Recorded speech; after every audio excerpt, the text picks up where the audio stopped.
ओम शांति। आज है 10 जुलाई 2020 की साकार मुरली।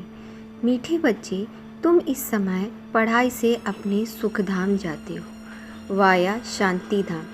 ये तुम्हारी एम ऑब्जेक्ट्स है, यह कभी नहीं भूलनी चाहिए। प्रश्न है, तुम बच्चे साक्षी होकर इस समय ड्रामा को कौन सी सीन देख रहे हो? उत्तर, इस समय ड्रामा में टोटल दुख के ही सीन हैं। अगर किसी को सुख है तो अल्पकाल कागविष्ट समान, बाकी दुख ही दुख है। तुम बच्चे अभी रोशनी में आए हो, जानते हो सेकंड बाय सेकंड बेहद सृष्टि का चक्र फिरता रहता है। एक दिन न मिले दूसरे से सारी दुनिया की एम ऑब्जेक्ट बदलती रहती है, नई सीन चलती रहती है। डबल ओम शांति। एक बाप स्वधर्म में टिके हुए हैं, दूसरा बच्चों को भी कहते हैं अपने स्वधर्म में टिको और बाप को याद करो। और कोई ऐसे कह ना सके कि स्वधर्म में टिको। तुम बच्चों की बुद्धि में निश्चय है, निश्चय बुद्धि विजयंती। वही बच्चे विजय पाएंगे। किसकी विजय पाएंगे? बाप के वर्षे की विजय पाएंगे।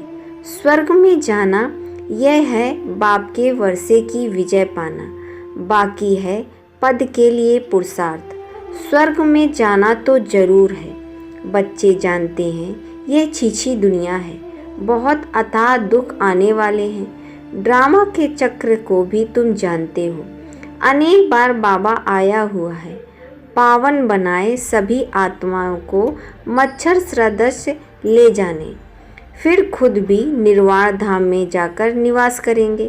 बच्चे भी जाएंगे। तुम बच्चों को यह तो खुशी रहनी चाहिए, इस पढ़ाई से हम अपने सुखधाम जाएंगे, वाया शांति धाम। पहले हम शांति धाम जाएंगे, फिर सुखधाम जाएंगे। यह तुम्हारी एम ऑब्जेक्ट्स है, ये भूलनी नहीं चाहिए। रोज रोज सुनते हो, समझते हो। हमको पतित से पावन बनने के लिए बाबा पढ़ाते हैं, पावन बनने का सहज उपाय बताते हैं, याद का। यह भी नई बात नहीं है, लिखा हुआ है। भगवान ने राजयोग सिखलाया, सिर्फ भूल यह कर दी जो कृष्ण का नाम डाल दिया। ऐसे भी नहीं, बच्चों को जो नॉलेज मिल रही है वह गीता के सिवाय और कोई शास्त्र में होगी। बच्चे जानते हैं कोई भी मनुष्य की महिमा है नहीं जैसे बाप की है। बाप ना आए तो सृष्टि चक्र का चक्र ही ना फिरे। दुख धाम से सुख धाम कैसे बने? सृष्टि का चक्र तो फिरना ही है, बाप को तो जरूर आना ही है। बाबा आते हैं सबको ले जाने, फिर चक्र फिरता है। बाबा ना आए तो कलयुग से सतयुग कैसे बने? बाकी यह बातें कोई शास्त्रों में नहीं है, राजयोग है ही गीता में। अगर समझे भगवान आबू में आया है तो एकदम भागने मिलने के लिए आ जाएंगे। सन्यासी भी चाहते तो है ना कि भगवान से मिले। पतित पावन को याद करते हैं वापिस जाने के लिए। अभी तुम बच्चे पद्मा पदम भाग्यशाली बन रहे हो, वहाँ अथाह सुख होते हैं। नई दुनिया में जो देवी देवता धर्म था वह अभी नहीं है। बाबा दैवी राज्य को स्थापन करते हैं ब्रह्मा द्वारा, यह तो क्लियर है। तुम्हारे एम ऑब्जेक्ट्स ही यह हैं, इसमें संशय की कोई बात नहीं है। आगे चलकर समझ ही जाएंगे, राजधानी जरूर स्थापन होती है। आदि सनातन देवी देवता धर्म है। जब तुम स्वर्ग में रहते हो तो इनका नाम ही भारत रहता है। फिर जब तुम नरक में आते हो तब हिंदुस्तान नाम पड़ता है। यहाँ कितना दुख ही दुख है। फिर यह सृष्टि बदलती है, फिर स्वर्ग में है ही सुख धाम। यह नॉलेज तुम बच्चों को है।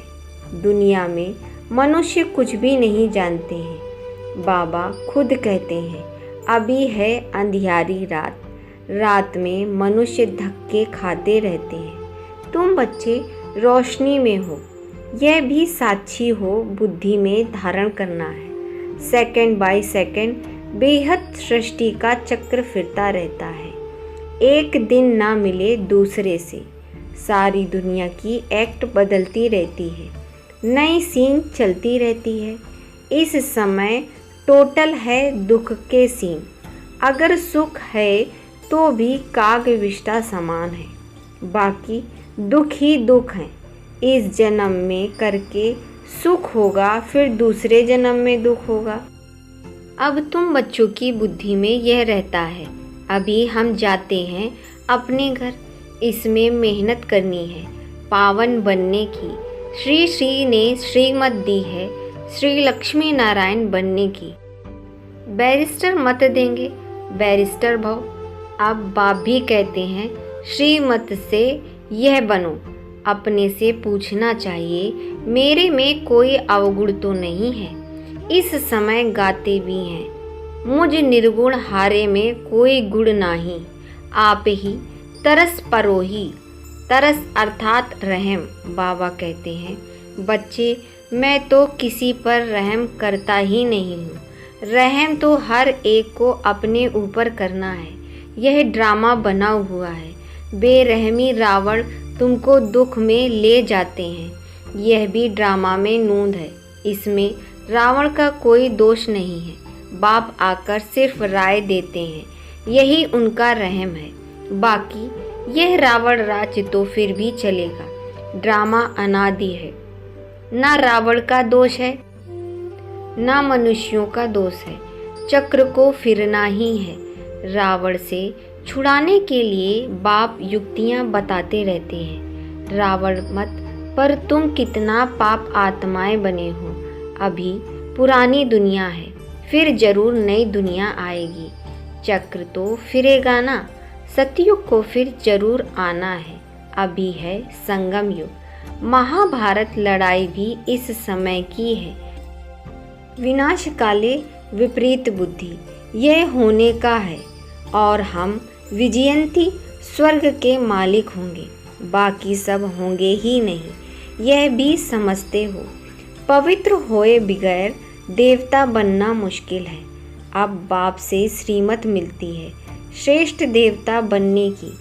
ऐसी मत कभी ना मिल सके। श्रीमत देने का उनका ही पाठ है। श्रीमत सिर्फ शिव बाबा ही देते हैं, वो भी संगम पर आकर। और कोई में तो यह ज्ञान है ही नहीं। भक्ति माना भक्ति, उनको ज्ञान नहीं कहेंगे। रूहानी ज्ञान ज्ञान सागर रूह ही देते हैं, उनकी ही महिमा है। ज्ञान का सागर, सुख का सागर। बाप पुरुषार्थ की युक्तियाँ भी बताते हैं।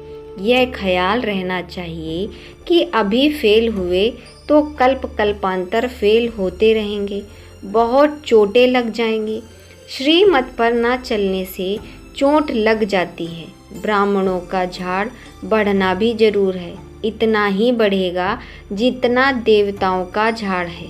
तुमको पुरुषार्थ करना है और कराना है। सैंपलिंग लगती रहेगी, झाड़ बड़ा हो जाएगा। तुम जानते हो अभी हमारा कल्याण हो रहा है। पतित दुनिया से पावन दुनिया में जाने का कल्याण होता है। तुम बच्चों की बुद्धि का ताला अभी खुलता है। बाप बुद्धिवानों को बुद्धि देते हैं। अभी तुम समझ रहे हो, फिर आगे चल देखना है किस किस का ताला खुलता है। यह भी ड्रामा में चलता है। फिर सतयुग से रिपीट होगा। लक्ष्मी नारायण जब तख्त पर बैठते हैं तब संवत शुरू होता है। तुम लिखते भी हो 1 से 1225 वर्ष तक। स्वर्ग कितना क्लियर है। कहानी है सत्यनारायण की, कथा अमरनाथ की है ना। अभी सच्ची सच्ची अमरनाथ की कथा सुनते हो, उसका फिर गायन चलता है। त्योहार आदि सब इस समय के हैं। नंबर 1 पर्व है शिव बाबा की जयंती। कलयुग के बाद जरूर बाप को आना पड़े दुनिया को चेंज करने।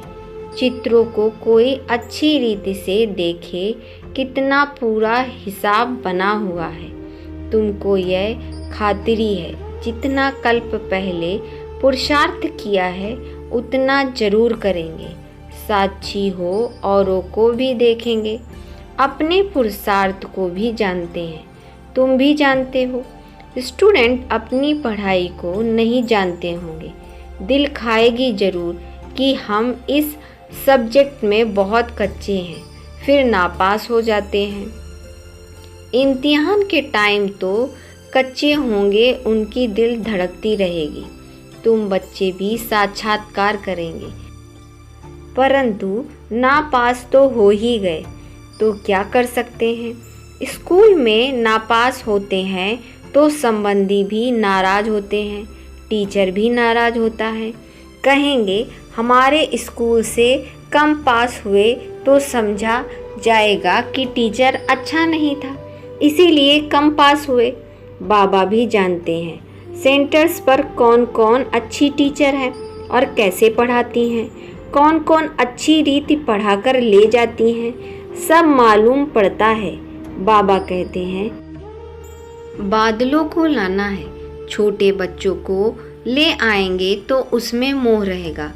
अकेला निकलकर आना चाहिए तो बुद्धि अच्छी रीति लगी रहेगी। बच्चों को तो यहाँ भी देखते रहते हैं। बाबा कहते हैं ये पुरानी दुनिया तो कब्रिस्तान होनी है, नया मकान बनाते हैं तो बुद्धि में रहता है ना, हमारा नया मकान बन रहा है। धंधा आदि तो करते रहते हैं, परंतु बुद्धि नए मकान तरफ रहती है। चुप कर तो नहीं बैठ जाते। यह है हद की बातें, वह है बेहद की बातें। हर कार्य करते हुए स्मृति रहे, अभी हम घर जाकर फिर अपनी राजधानी में जाएंगे तो अपार खुशी रहेगी। बाबा कहते हैं बच्चे अपने बच्चे आदि को संभाल भी करनी है, परंतु बुद्धि वहाँ लगी रहे। याद ना करने से फिर पवित्र नहीं बन सकते हैं। याद से पवित्र है, ज्ञान से कमाई है। यहाँ तो सब है पतित, तो दो किनारे हैं। बाबा को खिवैया कहते हैं, परंतु अर्थ नहीं समझते हैं। तुम जानते हो बाप उस किनारे ले जाते हैं। आत्मा जानती है हम अब बाप को याद कर बहुत नज़दीक जा रहे हैं। खिवैया नाम भी अर्थ सहित रखा है ना। यह सब महिमा करते हैं, नैया मेरी पार लगाओ।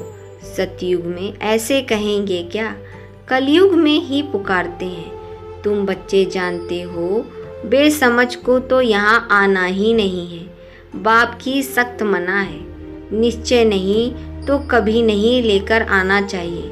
कुछ भी समझेंगे नहीं।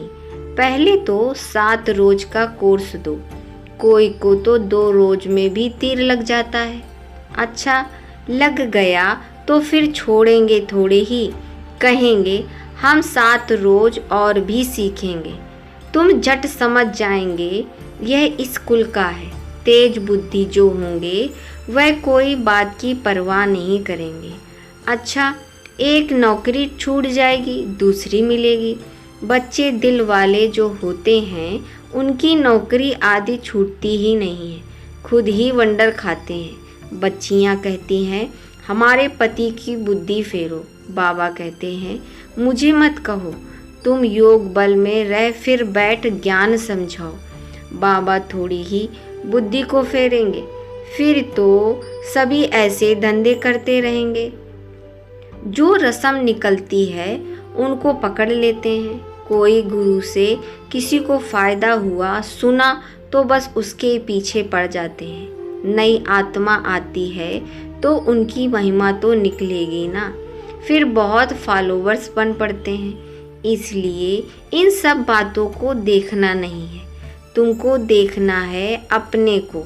हम कहाँ तक पढ़ते हैं यह तो बाबा डिटेल में जैसे चिट चैट करते हैं, बाकी सिर्फ कह देना बाप को याद करो। यह तो घर में भी रहकर कर सकते हैं, लेकिन ज्ञान का सागर है जो जरूर ज्ञान ही देंगे। यह है मुख्य बात। मन मना भव, साथ में सृष्टि के आदि मध्य अंत का राज भी समझाते हैं। चित्र भी तो इस समय बहुत अच्छे अच्छे निकाले हैं, उनका भी अर्थ बाप समझाते हैं। विष्णु की नाभि से ब्रह्मा को दिखाया है, त्रिमूर्ति भी है। फिर विष्णु की नाभि से ब्रह्मा, यह फिर क्या है?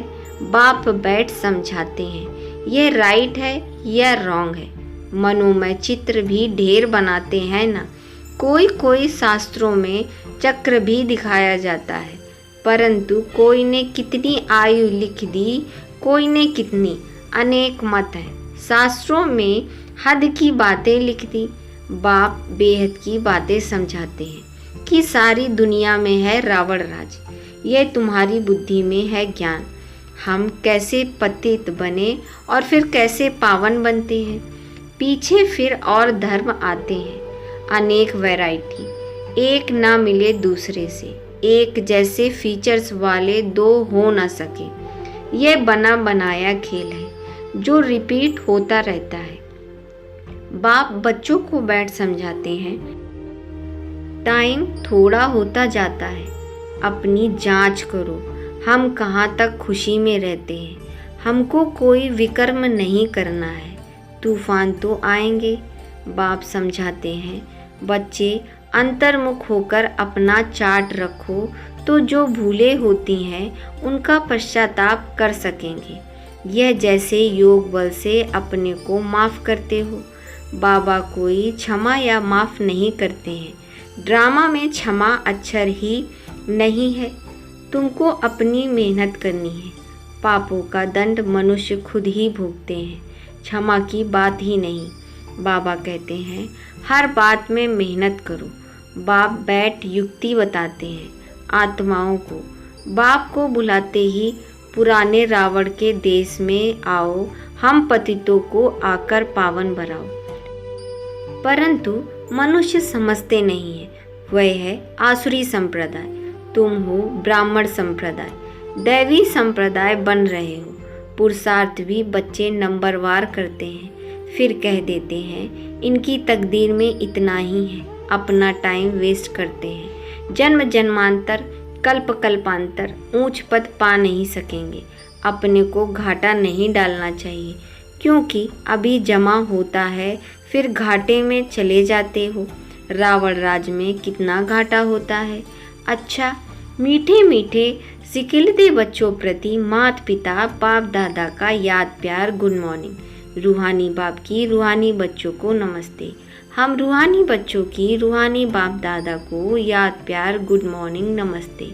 धारणा के लिए मुख्य सार नंबर 1, अंतर्मुखी बन अपनी जांच करनी है। जो भी भूलें होती हैं उनका दिल से पश्चाताप कर योग से माफ़ करना है, अपनी मेहनत करनी है। नंबर 2, बाप की जो राय मिलती है उस पर पूरा चलकर अपने ऊपर आप ही रहम करना है। साक्षी हो, अपने व दूसरों के पुरुषार्थ को देखना है।